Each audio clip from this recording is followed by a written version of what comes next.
Hello students, welcome to R H chemistry. So KE ಅವರ ಕಡೆಯಿಂದ agri practical examination ಗೆ ಸಂಬಂಧಪಟ್ಟ ಹಾಗೆ ಒಂದು ಇಂಪಾರ್ಟೆಂಟ್ ಅಪ್ಡೇಟ್ ಏನಂತಂದ್ರೆ, ಸೊ ಕೆಇ ವೆಬ್ಸೈಟ್ ಅಲ್ಲಿ ಕೃಷಿ ಪ್ರಾಯೋಗಿಕ ಪರೀಕ್ಷೆಗೆ ಅರ್ಹತಾ ಪಟ್ಟಿ ಮತ್ತೆ ಅರ್ಹವಲ್ಲದವರ ಪಟ್ಟಿಯನ್ನ ರಿಲೀಸ್ ಮಾಡಿದ್ದಾರೆ. ಅಂದ್ರೆ ಮೀನಿಂಗ್ ಏನು?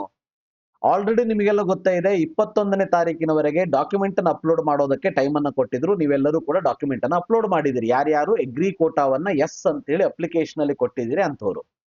ಸೊ ನಿಮ್ಮ ಡಾಕ್ಯುಮೆಂಟ್ ವೆರಿಫಿಕೇಶನ್ ಅನ್ನ ಮಾಡಿಬಿಟ್ಟು ಈಗ ಯೂನಿವರ್ಸಿಟಿ ಕಡೆಯಿಂದ, ಇದು ಬೆಳಗ್ಗೆನೆ GKVK ಬೆಂಗಳೂರು ವೆಬ್ಸೈಟ್ ಅಲ್ಲಿ ಬಂದಿರುವಂತದ್ದು, ಯೂನಿವರ್ಸಿಟಿ ಕಡೆಯಿಂದ ಯಾರ್ಯಾರು ಎಕ್ಸಾಮಿನೇಷನ್ ಬರೆಯೋದಕ್ಕೆ ಎಲಿಜಿಬಲ್ ಇದ್ದೀರಿ, ಯಾರು ಎಲಿಜಿಬಲ್ ಇಲ್ಲ ಅನ್ನೋದರ ಡೀಟೇಲ್ಸ್ ಅನ್ನ ಕೊಟ್ಟಿರುವಂತದ್ದು. ನೀವು ಇದನ್ನ ಕ್ಲಿಕ್ ಮಾಡಿದ್ರೆ ಗೊತ್ತಾಗ್ತದ. ಎಲಿಜಿಬಲ್ ಇದ್ದೀರಿ ಅಂತ ಆದ್ರೆ ನಿಮಗೆ ಇವತ್ತಿನಿಂದ ಹಾಲ್ ಟಿಕೆಟ್ ಅನ್ನ ಡೌನ್ಲೋಡ್ ಮಾಡ್ಕೊಳ್ಳೋದಕ್ಕೆ ಬಿಡ್ತಾರೆ. 29th ಎಕ್ಸಾಮಿನೇಷನ್ ಇದೆ, 29th ಪ್ರಾಕ್ಟಿಕಲ್ ಎಕ್ಸಾಮಿನೇಷನ್ ಇರುವಂತದ್ದು, ರೈಟ್. ಸೊ ಟೋಟಲ್ ಆಗಿ ನೀವು ಇಲ್ಲಿ ನೋಡಬಹುದು, ಟೋಟಲ್ ಆಗಿ ನಿಮಗೆ ನೋಡಿದ್ರೆ 402 ಪೇಜ್ ಇದೆ ಇದರಲ್ಲಿ. ಸೊ 20,552 ಜನ ಇದರಲ್ಲಿ ಎಲಿಜಿಬಲ್ ಆಗಿರುವಂತದ್ದು. ಹಾಗಾದ್ರೆ ಎಲಿಜಿಬಲ್ ಯಾರು ಆಗಿಲ್ಲ ಅಂಥವರ ಲೀಸ್ಟ್ ಅನ್ನ ರಿಲೀಸ್ ಮಾಡಿದ್ದಾರೆ. ಸೊ ಎಲಿಜಿಬಲ್ ಆಗಿಲ್ಲ ಅನ್ನೋರಿಗೆ ಆಲ್ರೆಡಿ ಕೆಇ ಅವರ ಕಡೆಯಿಂದ ಈವನ್ ಮೆಸೇಜ್ ಕೂಡ ಬಂದಿದೆ ವಾಟ್ಸಪ್ ಅಲ್ಲಿ. ಮೊನ್ನೆನೆ ಬಂದಿದೆ. ಮೊನ್ನೆ ಬಂದ್ಬಿಟ್ಟು 25ನೇ ತಾರೀಕು ಬೆಳಗ್ಗೆ 10 ಗಂಟೆ ಒಳಗಾಗಿ ನಿಮಗೆ ಸಂಬಂಧಪಟ್ಟಂತ ಯೂನಿವರ್ಸಿಟಿಗೆ ಹೋಗಿ ಡಾಕ್ಯುಮೆಂಟ್ ಅನ್ನು ಸಬ್ಮಿಟ್ ಮಾಡಿ. ಸೊ ಪರ್ಟಿಕ್ಯುಲರ್ ಡಾಕ್ಯುಮೆಂಟ್ ಯಾವುದು ಸರಿ ಇಲ್ಲ ಅದನ್ನು ಸಬ್ಮಿಟ್ ಮಾಡಿಬಿಟ್ಟು ನೀವು ಎಲಿಜಿಬಲ್ ಆಗ್ಬೋದಾಗಿತ್ತು. ಸೊ ಆ ರೀತಿನೂ ಕೂಡ ಮಾಡಿದ್ದಾರೆ ಅಂತ ಅನ್ಕೋತೀನಿ. ಬಟ್ ಕೆಲವೊಂದಷ್ಟು ಕೇಸಸ್ ಗಳಲ್ಲಿ ಏನು ಮಾಡೋದಕ್ಕೂ ಸಾಧ್ಯ ಇಲ್ಲ. ಫಾರ್ ಎಕ್ಸಾಂಪಲ್ ಇಲ್ಲಿ ರೀಸನ್ಸ್ ಅನ್ನ ನೋಡಿ. So agriculture income is less than the salary income ಅಂತ ಇದೆ. ಸೊ ಇದಕ್ಕೆ ಕಂಡೀಷನ್ ಇದೆ ಅಲ್ವಾ, ಅಗ್ರಿಕಲ್ಚರ್ ಇನ್ಕಮ್ ಜಾಸ್ತಿ ಇರ್ಬೇಕಂತ. ಅಗ್ರಿಕಲ್ಚರ್ ಸರ್ಟಿಫಿಕೇಟ್ ನಾಟ್ ಅಪ್ಲೋಡೆಡ್ ಅಂತ ಇದೆ. ಸೊ ಇವೆಲ್ಲ ಜೆನ್ಯೂನ್ ರೀಸನ್ಸ್ ಇವು. ಬಟ್ ಸಣ್ಣ ಪುಟ್ಟ ರೀಸನ್ಸ್ ಏನಿತ್ತು ಅಂತ ವಿದ್ಯಾರ್ಥಿಗಳಿಗೆ ಕೆಇ ಅವರ ಕಡೆಯಿಂದ ವಾಟ್ಸಪ್ ಅಲ್ಲಿ ಮೆಸೇಜ್ ಕೂಡ ಬಂದಿತ್ತು, ನಿಮ್ಮ ಒಂದು ಎಗ್ರಿ ಕೋಟಾ ರಿಜೆಕ್ಟ್ ಆಗಿದೆ ಅಂತ ಹೇಳಿ. ಅದಾದ್ಮೇಲೆ 25ನೇ ತಾರೀಕು ಬೆಳಗ್ಗೆ 10 ಗಂಟೆ ಒಳಗೆ, ಅಂದ್ರೆ ನಿನ್ನೆ, ಸೊ ಹೋಗ್ಬಿಟ್ಟು ಸಬ್ಮಿಟ್ ಮಾಡಿದ್ರೆ ಅಲ್ಲಿ ಎಲಿಜಿಬಲ್ ಕೂಡ ಮಾಡಿದ್ದಾರೆ.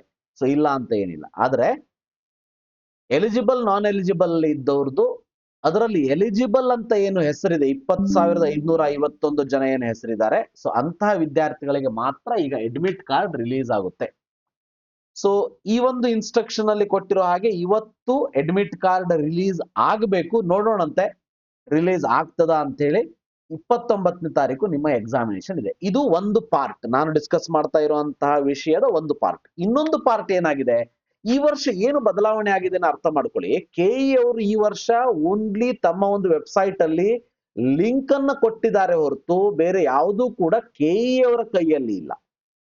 ಅಂದ್ರೆ ಏನಾಗಿದೆ, ಯೂನಿವರ್ಸಿಟಿ ಕೆಇ ಅವರ ಕೈಯಲ್ಲಿಲ್ಲ ಅಂದ್ರೆ ಕೆಇ ಅವರಲ್ಲಿ ಏನು ನೀವು ಡಾಕ್ಯುಮೆಂಟ್ಸ್ ಅನ್ನ ಅಪ್ಲೋಡ್ ಅಂದ್ರೆ ಇನ್ಫಾರ್ಮೇಶನ್ ಫಿಲ್ ಮಾಡಿದಿರ ಅವೆಲ್ಲ ಇದೆ.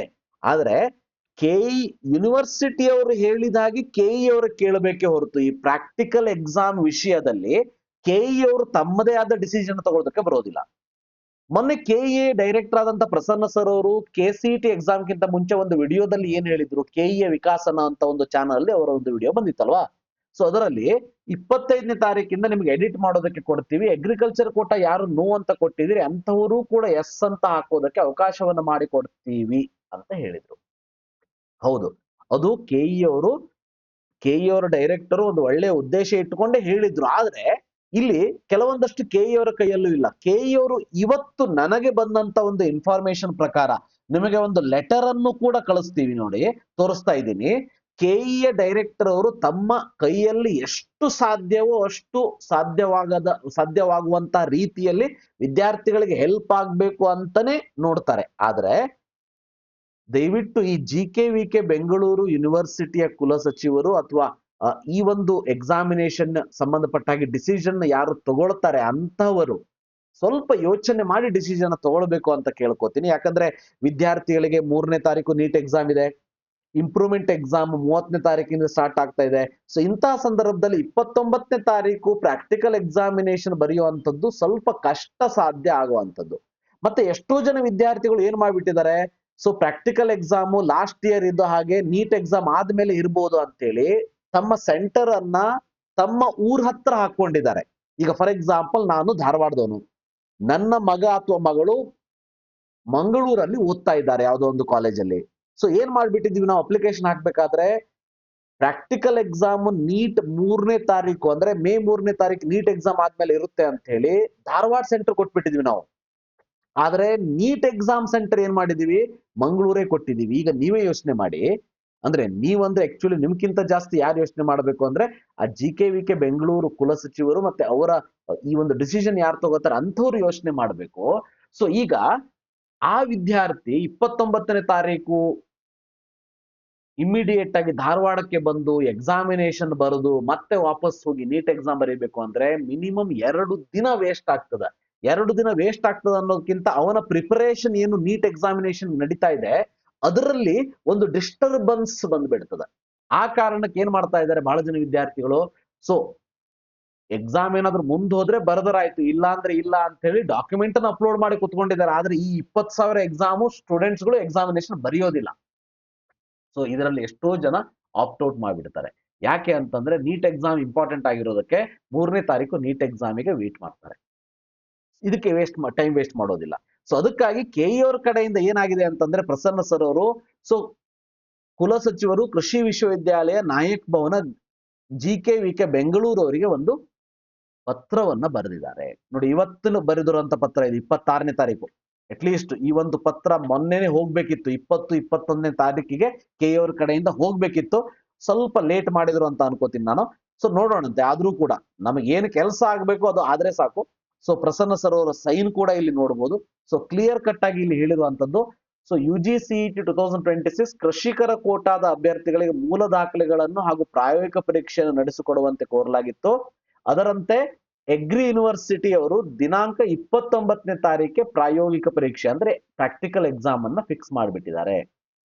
ಆದ್ರೆ ಮೆಡಿಕಲ್ ಡೆಂಟಲ್ ಸಂಬಂಧಪಟ್ಟ ಹಾಗೆ 3ನೇ ತಾರೀಕು ನೀಟ್ ಎಕ್ಸಾಮಿನೇಷನ್ ಇರೋದ್ರಿಂದ ಅದರ ಜೊತೆಗೆ ಇಂಪ್ರೂವ್ಮೆಂಟ್ ಎಕ್ಸಾಮ್ ಆ ಇನ್ಫಾರ್ಮೇಶನ್ ಇದರಲ್ಲಿ ಕೊಟ್ಟಿಲ್ಲ. ಆದ್ರೆ ಕೆಳಗಡೆ ಆ ಒಂದು ಟೈಮ್ ಟೇಬಲ್ ಕೂಡ ಅಟ್ಯಾಚ್ ಮಾಡಿದ್ದಾರೆ. 30ನೇ ತಾರೀಕಿಂದ ಈ ಒಂದು ಇಂಪ್ರೂವ್ಮೆಂಟ್ ಎಕ್ಸಾಮಿನೇಷನ್ ಕೂಡ ಇರೋದಕ್ಕೆ ಸೊ ಇದು 13ನೇ ತಾರೀಕು ತನಕ ನಡೀತದೆ. ಆದ್ರೆ 10ನೇ ತಾರೀಕು ಅಂತ ಅಷ್ಟರೊಳಗೆ ಸೈನ್ಸ್ ಎಕ್ಸಾಮ್ ಮುಗಿದು ಬಿಡ್ತದೆ. ಯಾಕಂದ್ರೆ ಸೈನ್ಸ್ ಸ್ಟೂಡೆಂಟ್ಸ್ಗಳು ಮಾತ್ರ ಬರೆಯುವಂತ ಎಕ್ಸಾಮ್ ಅಲ್ವಾ ಇದು, ಅದು PCMBನೇ ಇರುವಂತ ವಿದ್ಯಾರ್ಥಿಗಳು ಮಾತ್ರ.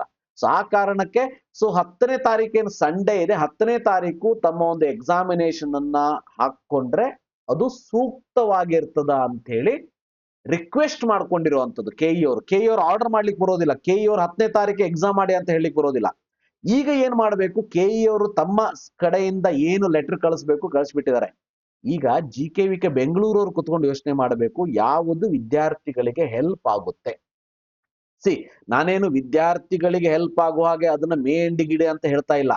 ಸೊ ಕೆಇ ಅವರು ಅದನ್ನ ಕೇಳ್ಕೊಳ್ತಾ ಇಲ್ಲ. ಅಟ್ಲೀಸ್ಟ್ ಇಂಪ್ರೂವ್ಮೆಂಟ್ ಎಕ್ಸಾಮ್ ಮತ್ತೆ ನೀಟ್ ಮೇ 3ಕ್ಕೆ ನೀಟ್ ಎಕ್ಸಾಮ್ ಇವೆರಡು ಆದ ಮೇಲೆ ಇಟ್ರು ಅಂತ ಅಂದ್ರೆ ಸೊ ವಿದ್ಯಾರ್ಥಿಗಳು ಯಾವುದೇ ಟೆನ್ಷನ್ ಇಲ್ಲದೆ ಖುಷಿಯಿಂದ ಎಕ್ಸಾಮಿನೇಷನ್ ಬರೀತಾರೆ. ಯಾಕಂದ್ರೆ ಈ ಎಕ್ಸಾಮಿನೇಷನ್ ತಗೊಳ್ಳುವಂತ ಉದ್ದೇಶ ಏನು, ಯಾವುದೋ ಒಂದು ಎಕ್ಸಾಮ್ ಇದೆ ಮಾಡಿ ಮುಗಿಸಿದ್ರಾಯ್ತು ಅನ್ನೋದು ಉದ್ದೇಶ ಅಲ್ಲ ಅಲ್ವಾ. ಸೊ ಉದ್ದೇಶ ಏನು ಅಂತಂದ್ರೆ ವಿದ್ಯಾರ್ಥಿಗಳು ಕರೆಕ್ಟ್ ಆಗಿ ಪ್ರಿಪೇರ್ ಆಗಿ ಎಕ್ಸಾಮಿನೇಷನ್ ಬರೀಬೇಕು. ಅದರಲ್ಲಿ ಒಳ್ಳೆ ವಿದ್ಯಾರ್ಥಿಗಳು ಯಾರು ಒಳ್ಳೆಯ ಮಾರ್ಕ್ಸ್ ಅನ್ನು ತೆಗೆದುಕೊಂಡಿರ್ತಾರೆ ಮೆರಿಟ್ ಪ್ರಕಾರ ಅವರಿಗೆ ಸೀಟ್ ಸಿಗ್ಬೇಕು. ಈ ಕೇಸಲ್ಲಿ 10ನೇ ತಾರೀಕು ಏನಾದ್ರು ಎಕ್ಸಾಮ್ ಬರೆದ್ರೆ ಈ ಒಂದು ಉದ್ದೇಶ ಸಾಫಲ್ಯಗೊಳ್ತದೆ.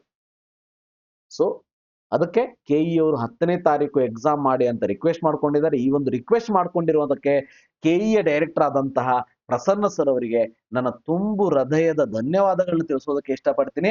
ಸೊ ಇದೇ ರೀತಿ ಮುಂದೆ ಬರುವಂತ ದಿನಗಳಲ್ಲೂ ಕೂಡ ವಿದ್ಯಾರ್ಥಿಗಳಿಗೆ ಹೆಲ್ಪ್ ಆಗುವಂತ ರೀತಿಯಲ್ಲಿ ತಮ್ಮ ಎಲ್ಲ ಸೊ ಇನ್ಫಾರ್ಮೇಶನ್ ಗಳನ್ನ ಕೊಡ್ತಾ ಹೋಗ್ಲಿ. ಇದಿಷ್ಟು ಇವತ್ತಿನ ಒಂದು ಇನ್ಫಾರ್ಮೇಶನ್ ನಿಮಗೋಸ್ಕರ. ಆಲ್ರೆಡಿ ಎಲಿಜಿಬಲ್ ನಾನ್ ಎಲಿಜಿಬಲ್ ಲಿಸ್ಟ್ ರಿಲೀಸ್ ಮಾಡಿದ್ದಾರೆ.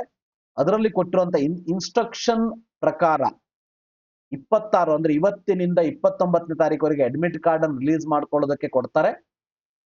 ಆದ್ರೆ ಕೆಇ ಅವರು ಇವತ್ತು ಲೆಟರ್ ಬರೆದಿದ್ದಾರೆ GKVK ಅವರಿಗೆ, ದಯವಿಟ್ಟು ಎಕ್ಸಾಮ್ ಅನ್ನ 10ನೇ ತಾರೀಕುವರೆಗೆ ಮುಂದಾಕಿ. ಮತ್ತೆ ಯಾರ್ಯಾರು ಎಗ್ರಿ ಕೋಟಾವನ್ನ ಎಸ್ ಅಂತ ಮಾಡ್ಲಿಕ್ಕೆ ಆಗ್ತದ ಅಂತವರಿಗೆ ಎಡಿಟ್ ಲಿಂಕ್ ಅನ್ನು ಆದಷ್ಟು ಬೇಗ ಕೆಇ ಅವರು ಕೊಟ್ಟು ಸೊ ಇನ್ನೊಂದು 2 ದಿನ ಅಟ್ ಲೀಸ್ಟ್ ಎಗ್ರಿ ಕೋಟಾ ಡಾಕ್ಯುಮೆಂಟ್ಸ್ ಅನ್ನು ಅಪ್ಲೋಡ್ ಮಾಡೋದಕ್ಕೂ ಒಂದು ಸಣ್ಣ ಚಾನ್ಸ್ ಅನ್ನ ಕೊಟ್ರೆ ವಿದ್ಯಾರ್ಥಿಗಳಿಗೆ, ಅಥವಾ ಯಾರ್ಯಾರು ಈಗ ಇನ್ಎಲಿಜಿಬಲ್ ಆಗಿದ್ದಾರೆ ಅಂತವರಿಗೆ ಇನ್ನೊಂದು ಅವಕಾಶ ಕೊಟ್ಟು ಸರಿಯಾದ ಡಾಕ್ಯುಮೆಂಟ್ ಅನ್ನು ಅಪ್ಲೋಡ್ ಮಾಡೋದಕ್ಕೆ ಕೊಟ್ರೆ ಸೊ ಇದು ಬಹಳ ಉಪಯೋಗ ಆಗ್ತದೆ. ಇದು ನನ್ನ ರಿಕ್ವೆಸ್ಟ್ ಕೆಇ ಅವರಿಗೆ ಮತ್ತೆ GKVK ಬೆಂಗಳೂರು ಕುಲಸಚಿವರಿಗೆ. ಅಂತ ಹೇಳ್ತಾ thank you for watching. Have a nice day.